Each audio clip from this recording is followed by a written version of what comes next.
अल्लाह साईं रसूल जो मक़ाम रखियो, लेकिन तमाम रसूलन पैगंबरन में सब खां वधीक शान मर्तबो हुजूर अनवर सल्लल्लाहु अलैहि वसल्लम जो पैगंबर करीम सल्लल्लाहु अलैहि वसल्लम तमाम रसूलन खां दर्जे में मथा हैं।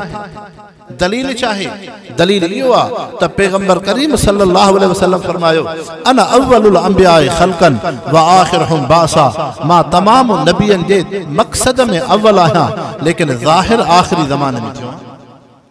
मकसद में अव्वल, ज़ाहिर आखिरी ज़माने में थियो। अवां बहराड़ी जा इंसान हो, ढोर ए माल रखंदा हो, मकसद में अव्वल ज़ाहिर आखिर में थिया।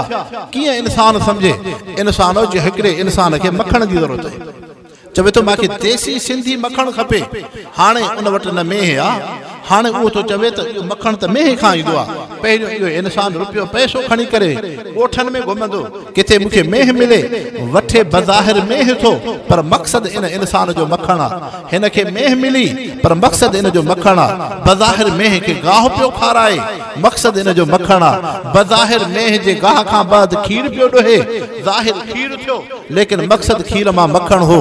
उन खीर मां लस्सी खे झुॻियई, बज़ाहिर लस्सी ज़ाहिर थी, लेकिन मक़सद लस्सीअ जो मखण हो, लेकिन मखण ज़ाहिर आखिर में थियो। अञा मेह न हुई तॾहिं बि मक़सद मखण हो, जॾहिं मेह वठी आयो तॾहिं बि मक़सद मखण हो, जॾहिं उनखे गाह पियो खाराए तॾहिं बि मक़सद मखण हो, जॾहिं उनखे ॾुहे पियो तॾहिं बि उनजो मक़सद मखण हो, जॾहिं खीर ज़ाहिर थियो तॾहिं बि मक़सद मखण हो, जॾहिं उन मां लस्सी झुॻियई तॾहिं बि मक़सद मखण हो, लेकिन मखण ज़ाहिर आखिर में थियो। छा मक़सद थियो? हज़रत आदम अलैहिस्सलाम रसूल बणिजी आया। मक़सद हज़रत आदम जी नुबुवत रिसालत जो, मुहम्मद मुस्तफ़ा जी नुबुवत। हज़रत नूह अलैहिस्सलाम रसूल बणिजी आया। हज़रत नूह जे रिसालत नुबुवत जो मक़सद मुहम्मद, उन जे अचण जे बेसत जो मक़सद मुहम्मद मुस्तफ़ा जी नुबुवत आहे।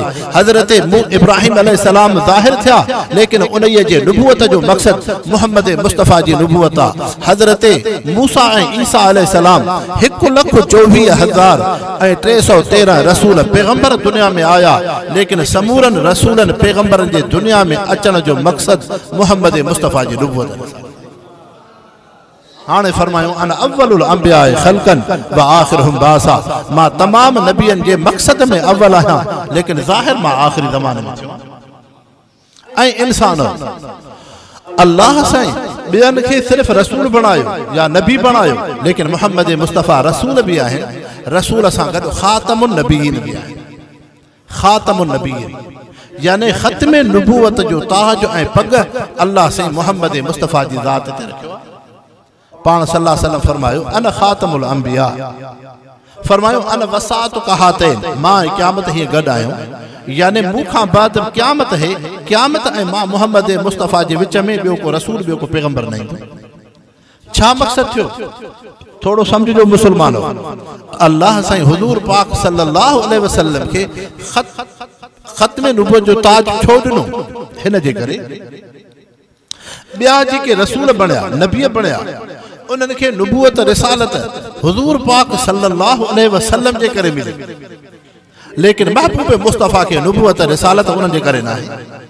हज़रत आदम अलैहिस्सलाम रसूल बणियो महबूब मुस्तफ़ा जे करे, हज़रत नूह अलैहिस्सलाम रसूल बणियो महबूब मुस्तफ़ा जे करे, हज़रत इब्राहिम अलैहिस्सलाम रसूल आया महबूब मुस्तफ़ा जे करे, हज़रत मूसा ईसा अलैहिस्सलाम रसूल बणिया मुहम्मद मुस्तफ़ा जे करे, लेकिन महबूब मुस्तफ़ा के नुबुवत रिसालत उन्हनि जे करे न आहे।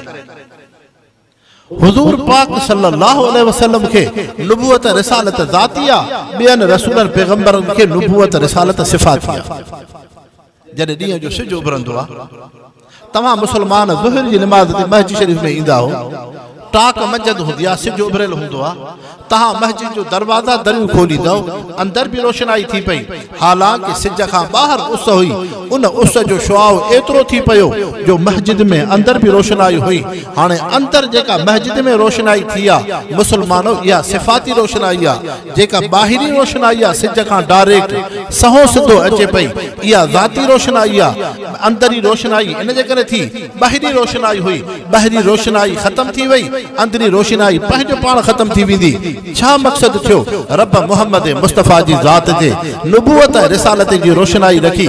महबूब मुस्तफ़ा खां नुबूवत जी रोशनाई जो शुआ आदम अलैहिस्सलाम ते पयो त रसूल बणियो।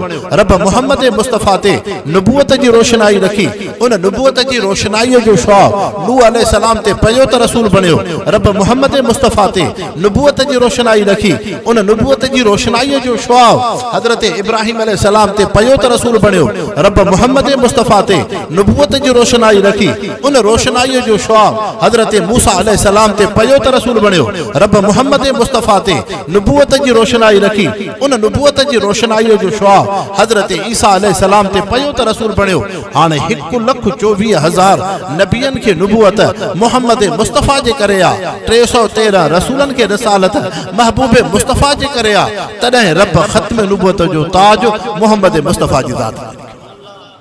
हाणे अल्लाह से फरमायो मा कान मुहम्मदुन अबा अहदिन मिन रिजालिकुम वलाकिन रसूलुल्लाह व खातमन नबिय्यीन। मोहम्मद मुस्तफ़ा अवां मां कंहिंजा नसबी अबा नाहिन, लेकिन अल्लाह जा रसूल ऐं पैगंबर आहिनि। लेकिन खातमन नबिय्यीन तमाम नबियन जे ख़त्म नुबूवत ऐं पुॼाणी मोहम्मद मुस्तफ़ा जी। हाणे महबूब मुस्तफ़ा फरमायो लौ कान मूसा हय्यन लमा वसहु इल्ला इत्तिबाई। जे हज़रत मूसा अॼु ज़िंदा हुजे हा त उहो बि मां मोहम्मद मुस्तफ़ा ते कलमो पढ़े हा। त मुसलमानो ख़िदमत में अर्ज़ पियो कयां त हुज़ूर पाक सल्लल्लाहु अलैहि वसल्लम खे अल्लाह से ख़त्म नुबूवत जो ताज ॾिनो। हाणे थोरो सम्झिजो, हुज़ूर सल्लल्लाहु अलैहि वसल्लम जे ख़त्म नुबूवत जो मुनकिर मिर्ज़ाई आहे। मिर्ज़ाई कादियानी मलून इंसान नबी पाक सल्लल्लाहु अलैहि वसल्लम जे ख़त्म नुबूवत जा मुनकिर आहे। इन्हनि जो ख़बीसन जो अक़ीदो छा आहे? कलमो तव्हां असां वारो पढ़ंदा, निमाज़ तव्हां असां वारी पढ़ंदा, क़ुरान शरीफ़ इहो ई पढ़ंदा, बज़ाहिर मुसलमानी जी दावा कंदा। आम असांजो भूलो भालो मुसलमान जेको वॾेरो चौधरी बणियो, ताजिर वापारी बणियो, बिज़नेसमैन बणियो, लेकिन उलमा ऐं सुलहा सां उन जी निस्बत नाहे। क़ुरान मोहम्मद मुस्तफ़ा जे हदीस खां वाक़िफ़ नाहे। अहिड़े मुसलमान खे हो दोखे में रखंदा आहिनि। इमरान जे मलून जा जेके नुमाइंदा आहिनि वज़ीर, कई चवंदा आहिनि त पोइ मिर्ज़ाइन खे हे मज़हबी माण्हू छो था चवनि त हे काफ़िर आहिनि, छो मिर्ज़ाई काफ़िर आहिनि? हुननि बि कलमो साॻियो पढ़ो आहे, ला इलाहा इल्लल्लाह मुहम्मद रसूलुल्लाह। थोरो मुसलमानो सम्झो, तव्हां असां जेको कलमो पढ़ंदा आहियूं ला इलाहा इल्लल्लाह मुहम्मद रसूलुल्लाह, इते मोहम्मद रसूलुल्लाह खां मुराद तव्हां असां ॿियो को मोहम्मद रसूलुल्लाह कोन वठंदा आहियूं। महबूब मुस्तफ़ा जेके रोज़े पाक में आरामी आहिनि, 1,24,000 सहाबी सगोरा जंहिं ते ईमान आंदऊं मोहम्मद मुस्तफ़ा खां उहा हस्ती आहे। ॿियो को तव्हां मोहम्मद नथा मञो। लेकिन मिर्ज़ाई ऐं कादियानी जेको कलमो पढ़ंदा आहिनि ला इलाहा इल्लल्लाह मुहम्मद रसूलुल्लाह नऊज़ बिल्लाह मिनहा नक़ल कुफ़्र नबाशिद, इते मोहम्मद रसूलुल्लाह खां मुराद महबूब मुस्तफ़ा जेके 1,24,000 सहाबा जा इमाम आहिनि, तमाम उम्मत जा नबियन जा इमाम आहिनि, उहे मुराद न वठंदा आहिनि। बल्कि मलून मिर्ज़ा ग़ुलाम अहमद कादियानी जेको अंग्रेज़ जो पठो उन हिंदुस्तान जे कादियान जे इलाइक़े में 1932 में पैदा थियो, हे ख़बीस मोहम्मद रसूलुल्लाह खां उहो मुराद वठंदा आहिनि। तंहिंजे करे हुज़ूर पाक सल्लल्लाहु अलैहि वसल्लम जे ख़त्म नुबूवत जा बि मुनकिर थिया, मोहम्मद मुस्तफ़ा जे रिसालत जा बि मुनकिर थिया। कलमे पाक में बि उनमें फ़र्क़ु आहे। हाणे इंसानो थोरो सम्झो, दुनिया जे अंदरि ॿ हिकिड़ा मसीह ईंदा। हाणे मिर्ज़ाई कादियानी असांजे मुसलमाननि खे गुमराह कीअं कंदा आहिनि? गुमराह ईअं कंदा आहिनि, हिकिड़े मुसलमान खे चवंदा हलो बाबा तव्हां मुसलमाननि जो अक़ीदो आहे त हुज़ूर सल्लल्लाहु अलैहि वसल्लम ख़ातमुन नबिय्यीन आख़िरी रसूल आहिनि। हज़रत ईसा अलैहिस्सलाम ईंदो न बाद में, चवंदा आहिनि तव्हां असां उलमा खां बि ॿुधो आहे ईंदो। हज़रत ईसा अलैहिस्सलाम जे ईंदा त पोइ हज़रत ईसा अलैहिस्सलाम बि दुनिया में रसूल थी आया हा। अल्लाह से उनखे आसमान ॾेखारण आयो आहे। हाणे ॿीहर ईंदा, नबी पाक सल्लल्लाहु अलैहि वसल्लम जी उम्मत में ईंदा। हाणे ईसा अलैहिस्सलाम बैतुल मुक़द्दस ते लहंदा, पोइ उतां ॾाकण ते लहंदा, पोइ हज़रत ईसा अलैहिस्सलाम दुनिया में तबलीग कंदा। त हाणे इते मिर्ज़ाई कादियानी आम मुसलमान खे गुमराह कंदो आहे त पोइ ईसा अलैहिस्सलाम बि त पहिरियां रसूल हो, हाणे जॾहिं ॿीहर थो अचे मालूम थियो त ॿियो रसूल बि ईंदो न। तव्हां मुसलमान कीअं चवंदा? थोड़ो समझो मुसलमानो, हजरत ईसा अलैहिस्सलाम ॿीहर ईंदा, तव्हां असांखे उलमा बुज़ुर्गान दीन इहा शइ ॿुधाईंदा आहिनि, लेकिन हजरत ईसा अलैहिस्सलाम ॿीहर नुबुवत जी दावा न कंदा, रसूल बणिजी न ईंदा, नबी बणिजी न ईंदा, बल्कि मोहम्मद मुस्तफ़ा जा उम्मती बणिजी ईंदा। जिए तव्हां असां मुसलमाननि कलमो पढ़ियो आहे, ला इलाहा इल्लल्लाहु मुहम्मदुर रसूलुल्लाह, जिए तव्हां असांजो अक़ीदो आहे त मोहम्मद मुस्तफ़ा अल्लाह जा रसूल आहिनि, मोहम्मद मुस्तफ़ा ख़ातमुन नबीन आहिनि, तंहिंजे करे हज़रत ईसा अलैहिस्सलाम बि ईअं ई कलमो पढ़ंदा, हज़रत ईसा अलैहिस्सलाम बि इक़रार कंदा त मोहम्मद मुस्तफ़ा ख़ातमुन नबीन आहिनि, लेकिन हज़रत ईसा अलैहिस्सलाम ॿीहर जेको ईंदा त उहे नुबुवत रिसालत जी दावा न कंदा, रसूल ऐं नबी बणिजी न ईंदा। हाणे थोड़ो समझो मुसलमानो, ॿियो कादियानियुनि जो हमलो छा हूंदो आहे, मिर्ज़ाइनि जो, उहो इहो हमलो हूंदो आहे त हज़रत ईसा अलैहिस्सलाम जो लक़ब आहे मसीह, मसीह ऐं मलून इंसान जेको दज्जाल ईंदो उनजो लक़ब आहे मसीह, ॿिन्हिनि जो लक़ब मसीह आहे। हाणे मिर्ज़ाई ऐं कादियानी इते उम्मत के गुमराह कंदा आहिनि त हज़रत ईसा अलैहिस्सलाम जो जेको लक़ब मसीह आहे, असां था चऊं त मिर्ज़ा ग़ुलाम अहमद मलून जेको आयो आहे, मिर्ज़ाई ऐं कादियानियुनि जो अक़ीदो छा आहे त इहो उहो मसीह आहे, यानी हज़रत ईसा अलैहिस्सलाम खे हिन सां तशबीह ॾींदा आहिनि मिर्ज़ा ग़ुलाम अहमद मलून खे। थोड़ो समझो मुसलमानो, इते थोड़ी इल्मी ॻाल्हि अची वई, समझो अक़ीदे ईमान खे। मसीह जी माना ॿ आहिनि, हिकिड़ो मसीह जी माना है मासे मेटींदड़, अचो समझ में, उनखे अल्लाह से मौजो ॾींदो, कंहिं ते हथ घुमाए त उहो ख़ुशि थी वञे। हज़रत ईसा अलैहिस्सलाम खे मसीह जो जेको लक़ब आहे, मसीह बमाना मासे, बीमार ते हथड़ो घुमाए, कोड़ वारे ते हथड़ो घुमाए, अल्लाह से हज़रत ईसा अलैहिस्सलाम खे इहो मौजो अता फरमायो जो रब उनखे खे ज़िंदा पियो करे कुम बिइज़्निल्लाह उथी बीहे। हज़रत ईसा अलैहिस्सलाम खे मसीह बमाना मासे जे चइबो आहे। लेकिन दज्जाल मलऊन जेको ईंदो आख़िरी शैतान दज्जाल, इन जो भी लक़ब मसीह आहे, लेकिन मसीह छो चइबो आहे? मसीह बमाना ममसूह जे आहे, मसीह बमाना ममसूह मेटियल। छा मक़सद आहे? अल्लाह जे कुदरत जो उन जे मुंहं ते हथ घुमायल आहे जो उनखे हिकिड़ी अखिया ॿी अखि न आहे, हिकिड़ी अखिया ॿी अखि न आहे, उहो ममसूह आहे। हाणे इंसान दुनिया में ॿिनि तबक़नि जा इंसान, दुनिया में ॿिनि तबक़नि जा इंसान आहिनि, हिकिड़ा आहिनि मुसलमान, ॿिया आहिनि यहूदी। यहूदी तव्हां असां मुसलमाननि जो अक़ीदो ईमान छा आहे त हज़रत ईसा अलैहिस्सलाम मसीह हिदायत आहिनि, ऐं जेको दज्जाल मलऊन आहे, मसीह बमाना ममसूह जे, उहो मसीह ज़लालत आहे। लेकिन यहूदी कौम क्योंकि कुरान सां निस्बत न आहे, मोहम्मद मुस्तफ़ा सां निस्बत न आहे, ईमान कलमो न आहे। अॼु भी दुनिया में जेके यहूदी अथव, उन जा वॾा वॾा जेके पादरी आहिनि, वॾा वॾा मौलवी आहिनि, उन्हनि यहूदियुनि जो अक़ीदो छा आहे? यहूदियुनि जो इहो अक़ीदो आहे त पहिरियां जेको मसीह आयो आहे, हज़रत ईसा अलैहिस्सलाम पहिरियां जेके आया आहिनि, तंहिंजे करे उन्हीअ खे मारियो वियो, उहो ख़त्म थी वियो।